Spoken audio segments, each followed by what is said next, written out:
Oh, well and good. Tusanyuse nnyo okubalaba ku SilverBack Lounge. Eno ye SilverBack ge maka amakulu ekifo kyaffe kino. Twebaza Katonda nti tuli mu kujaguza enkeera olunaku tuwezezza omwaka mu business. Twebaza abawagizi baffe, customer baffe ab'enjawulo. Twebaza ne management gye tukolera awamu okutambuza brand eno. Amannya bampita manager Isaac Magoba. Nkola nga PR and marketing personnel wa SilverBack Lounge and then SilverBack events logos nga muzirabe mabega. Era amaka gaffe gonna oba main headquarters affe ffenna tutudde Makinde. SilverBack Lounge eri Makinde, Salama Road, after Makinde Secondary School. Then ne SilverBack events naye esangibwa mu Kizungu waggulu awo. Emirimu giyinza okwawukana muntu wano. Tulina coffee shop inside here, tulina mu car wash okwoza emmotoka, tulinamu ne restaurant ey'amaanyi. Ekyenjawulo kiri nti a halal place, tetulinamu nyama eri wabula tusanyusa abantu. Tuli mu nsiike ya byakusanyusa abantu na byakulya. Mpozi ekyokubiri nsiimira ddala abantu abatuwagidde okuviira ddala nga 3 omwaka oguwedde paka tutuuse ku bajjaguza gano. Main aim y'okuba wano olwaleero kwe kutegeeza eggwanga n'abawagizi baffe n'abatwagaliza nti tuli mu nteekateeka y'okucelebratinga omwaka ogumu mu business. Omuyimbi oba abayimbi nga bwe mubalaba be bagenda okuba abasanyusa abantu ab'enkya. Tulina fireworks enkeera, tulina ebintu bingi etusongeera omuntu ajaguza nti mpezezza omwaka. Bingi bye mujja okusuubira ebingi ddala mu kifo kyaffe kino amatirivona. Ntambudde ne manager munnange okutambuza emirimu naye ayinza okubaako by'abannyonnyola naye nga tuli basanyufu nnyo okuba nti muli wano era n'abawagizi baffe tubeebaza. Twesiimye okuba nga muliko ku SilverBack olunaku lw'olwaleero. Tuli mu nteekateeka, twetegeka okuweza omwaka. Twagulawo nga 3 June omwaka oguwedde. Tubadde mu bizinesi eno naye essaawa tweyongera okukula era y'ensonga lwaki tutegesa anniversary eno. Twesiimye okuba nga bakasitoma baffe bali naffe omwaka mulamba. So netugamba kale bwe tuba tukoze anniversary eno katugikole tudizeeko bakasitoma baffe then tubalage ne kiki tuyinawo, kiki basobodde tufuula bo nga bo kuba tetusobola beerawo, tetusobola kukula nga tebaliiwo, right? So twapartneriza ne Tascalite etuwadde ye sponsor, main sponsor waffe Tascalite.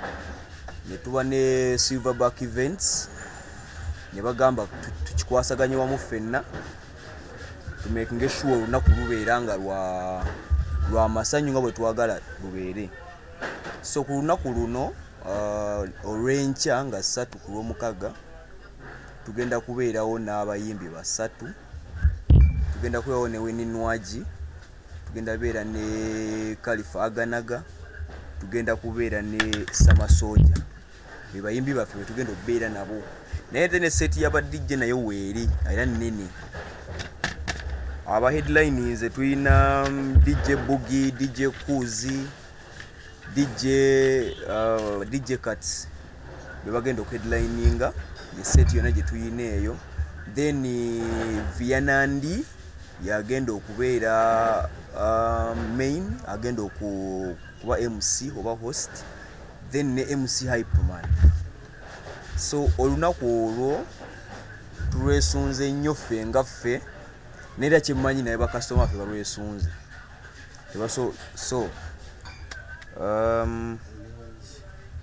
Pozi okwongerezaako ekukya manager munnange bangi nnyo balina ebibuuzo lwaki we are SilverBack.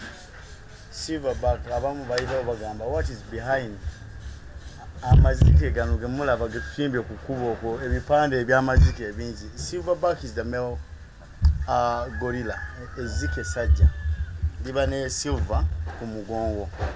Chobola SilverBack ezzike esajja ate ffe tuli mu tourism, the way you see hospitality and tourism move together. tewala green mungi olaba amazike buli wamu ezike ye main logo yaffe nga bw'ogalaba awo wonna bwe gajjudde gaagano ogalaba buli wootunula ogalaba ye logo yaffe enkulu dozero balaba tetubavaako. So we are so based in tourism nti ojja okulaba ebintu ebyamaanyi bingi abavubuka abakola ebintu ebyenjawulo bingi entertainment mungi. So tulina entertainment ez'enjawulo nti weekly tubaamu jasanga tulina reggae night tulina oldies night ne promotions ez'enjawulo nga bwagamba nti buy one on a Saturday get one that's a pizza yeah. And then ojja kusangamu tulina cocktail days ebintu bingi. So Silverback is just not a small place but it's a leisure and it's an ambiance cozy place. As you can see, we are open 24/7 always. Then I want to wash my car. We have a cost-friendly price. Kuvira dala kumutwalo gwa sente tosobola okoza emmotoka okudda ekisinga naye ebbeeyi ya muntu wa bulijjo. Mpozi n'ekirala nga sineerabira Tusker Light, since it's the main sponsor, and what they've decided is to give back to the customers. So they've said, okay, let us make it 5 beers at 20,000 tomorrow, right? So that is that. You come, buy, and enjoy. It's a free thing. It's a free thing. Tusker Light or all products that fall Tusker Light. Tusker Light. It's a bucket. Yes, this is it. It's Tusker Light that is sponsoring, but for the bucket, it's going to be only Tusker Light. Or other products that still fall under Tusker Light. Yes. Yes. Yeah, but we would, the preference is Tusker Light because it is the headlining. Bibanjawulo ku lunaku lw'aba babayita abajulizi naffe twagulawo omulimu guno. Manager oyagala kututabusi kuba wotugamba nti okuva olwaliro sawa 6 ez'ekiro paka enkeera ku 6 togenda tutta. Enkeera ku 6 tuyitawo cause entertainment bweba etandika sawa 2 ey'abayimbi. Then endongeri gye bayita navuddeko doba nasiimuse yetandika ku 6 paka after fireworks. Kwa fireworks za sawa 5. Abawala bano bendi mukula bazze kunywamu byabwe nga abakazi banyirira nnyo. Kiki manager kyoyagala okukola abasajja? No bali eri wansi. Ojja balaba n'abaate bayiyeeko emijoozi nti bano be bagenda okuweereza tomorrow. Oyagala kungamba bana be bagenda okubanga basi. Abaana abawera ddala, abaana envumulo. Abasajja obasse. Nabuuka we bali bonna babaweereza. Kubanga abasajja baagala ebintu kati gwe omusajja atuddeyo nga tonnaba kumanya Silverback weeri. Ng'ebyana ato birabyeko. Simanyi kyokola. Ffe tuli ready kubaweereza.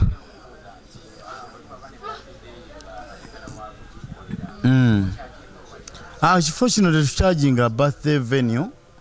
Never party, we don't.